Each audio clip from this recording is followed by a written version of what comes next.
Peace, what's up? This is Drell with Quantum Light Consciousness.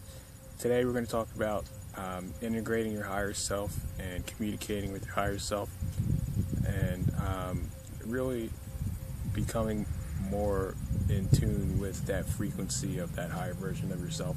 A lot of people don't really explain how to get to that point where you kind of get inclinations or you get hunches or you get messages from spirit or from your higher self, and going about getting there. So one of the things that's very important to kind of understand in order to get more intuitive and more telepathic on a visual level with your higher self is to kind of just think in pictures, because if you ever read any books on animal telepathy or have taken a workshop on psychic development, they're kind of more explaining how to get to a place where you get visuals, and in order to get those visuals you already have to have that visual capacity built up within you. So they'll kind of explain, picture a flower blooming in slow motion, and then add light, then add a tree next to it, and add the grass under it, and then add the color of the grass more vibrant, things like that. But in order to do that, it just helps, day to day to, kind of just go about, say, you want to go make a sandwich, you have a thought, and that thought is just you standing in the kitchen and a sandwich is in front of you, and then you're oh, I'm going to go make a sandwich. That's how you kind of think in pictures. You kind of just want to build that capacity up, and then you can, go ahead and do your visualization practices, and then it's a lot easier. This also goes with the third eye development too, because with the third eye, it's very, very visual, and you have an entire screen that you work with visually. It's like the screen of the mind's eye. You have the actual screen, the light screen, that's the inside of your sphere, and then you have your mind's eye. Your mind's eye is kind of what we're talking about today, to really get in sync and just bring down those messages that are important for you to learn. So another way to communicate with your higher self is through divining rods. That's the very first way that I learned. I actually made my own myself. I went online and kind of just looked at what divining rods were and how they were used and how you can get a yes or no from the subconscious mind. What it does, it kind of just links into your subconscious patterns of your energy, of how your body moves from a yes or no answer. So if you were to hold the divining rods and ask a yes or no answer question, your body is just going to subconsciously move through the grace of your higher self when you program the rods. So what you do is you take two divining rods and you hold them, and then you say, show me yes, and you say, show me no, and then you have the rods. If you ever seen how they look kind of like two L-shaped rods, and you hold them face forward with the rod points outwards, and you basically just say show me yes and show me no, and as you see them move, you kind of get the feeling of what a yes feels like and what a no feels like. Each one, the no is basically moving cross, and the yes is moving cross, and a no is two rods they move outwards. And that's a basis. You can try it. You can test it for yourself. You can ask basic questions on what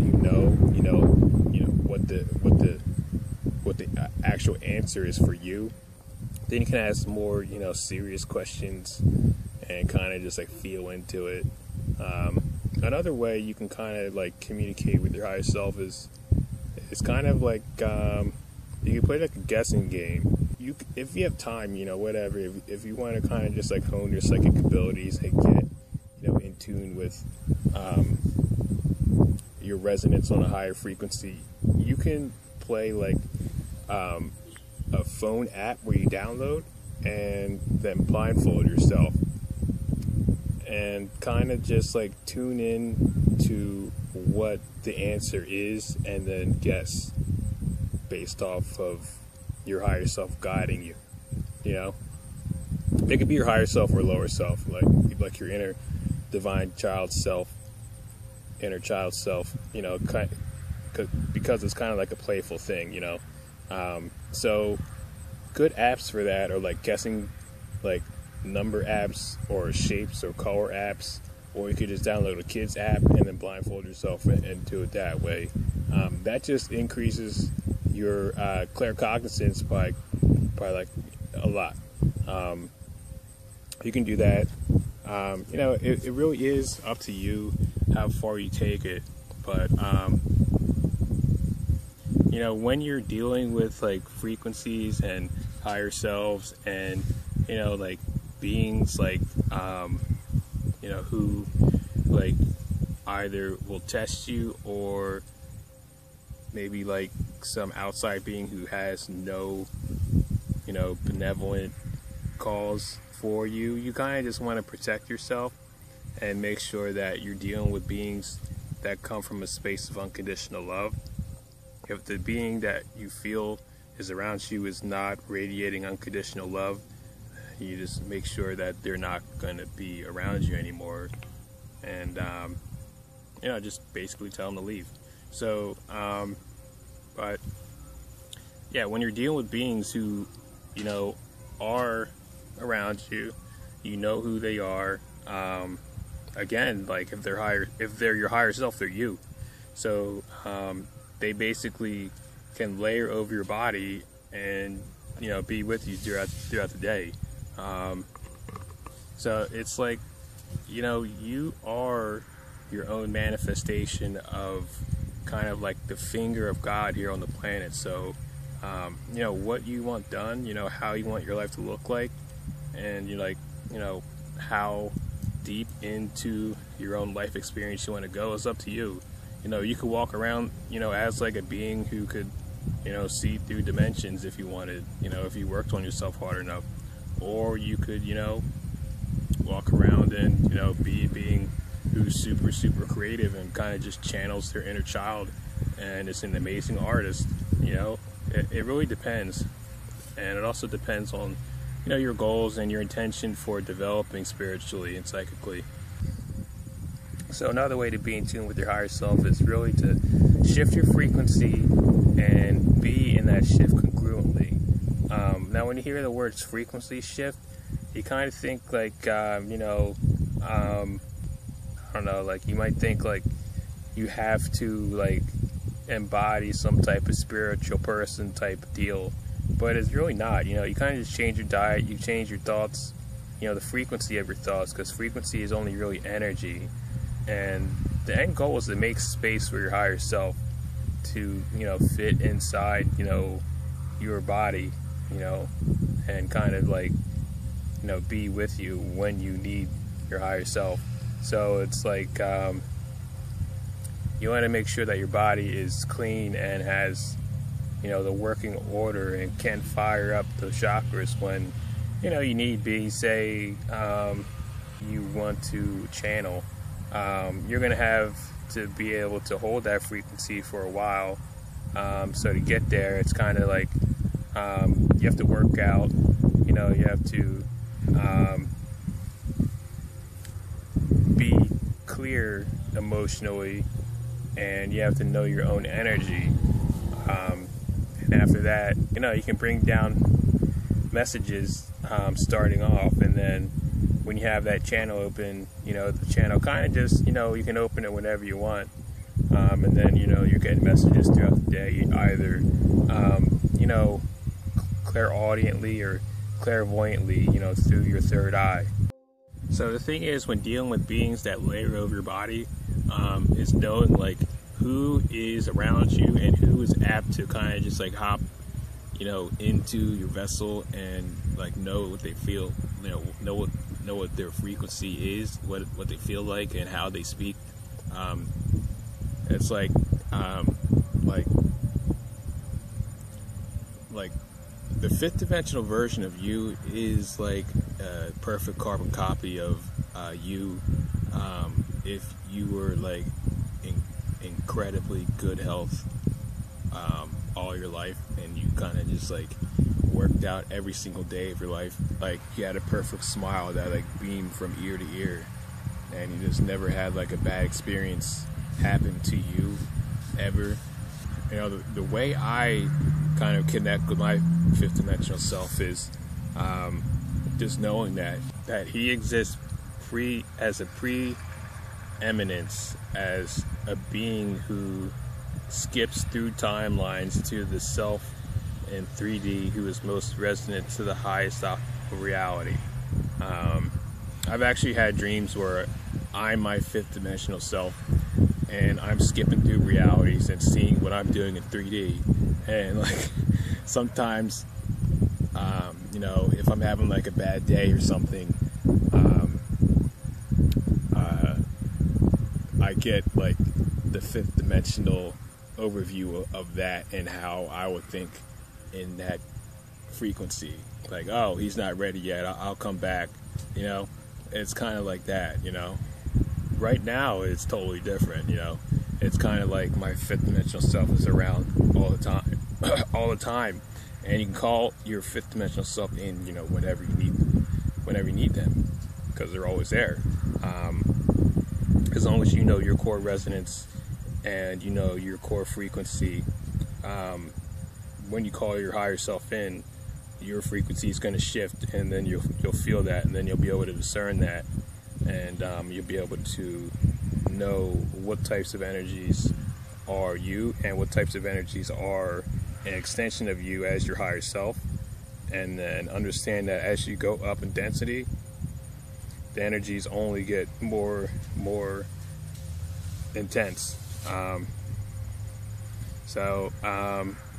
Again, you know, it's important to work out and be congruent and cater to that higher version of yourself. So, you know, without getting too spacey, you know, it's kind of just like, you know, you're in a dream while in a dream, you know, and you just happen to have a incarnation, a copy of yourself here on the planet, on Earth.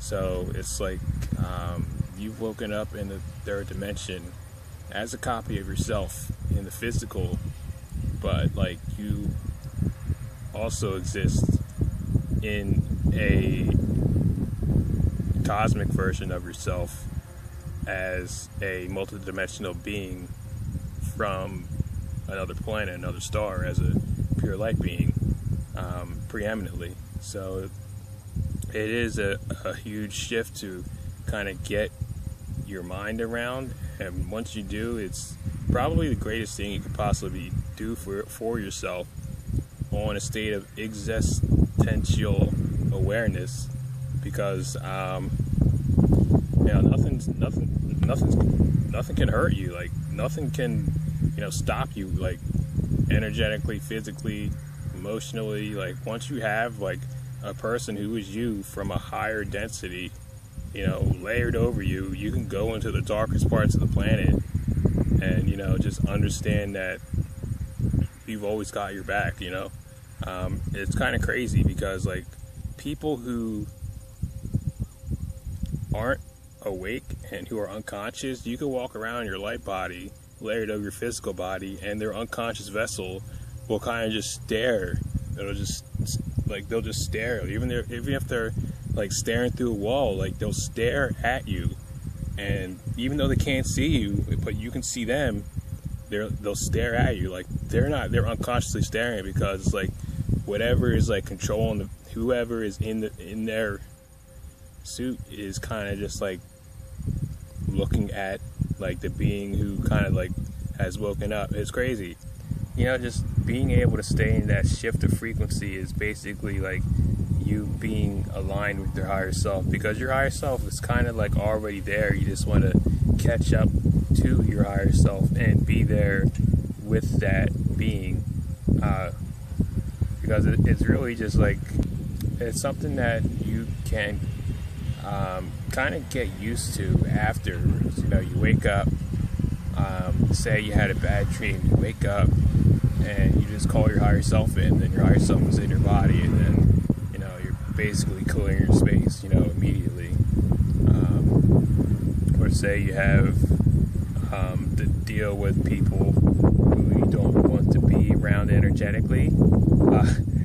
Granted, you know, you might know these people and you have to deal with them, but their energy just isn't clean. You know, you can call your higher self in, and then they can help protect your space.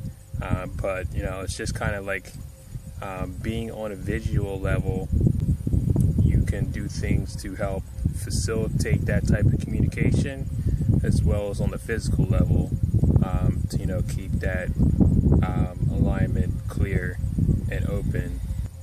So the first time I realized my higher self was me, and I could basically inhabit his body, like, you know, when I needed to, is I was kind of just like waking up, you know, off and on. Like, I would shift into higher density, and then I'd basically fall back and then shift up again. It was during one of these times where I was shifting upwards. I was waking up one morning, and then I basically just see his feet where my feet would be. They're like golden sandals with like red rubies, and I'm like, what is this? Like, I don't even know what I'm looking at, and I kind of just didn't even like pay attention to it. And then later in the day, I kind of just started thinking about it again, and then I realized who it was, what it was, because I've seen that regalia before one other time, and then I kind of just realized that that's my sixth dimensional higher self.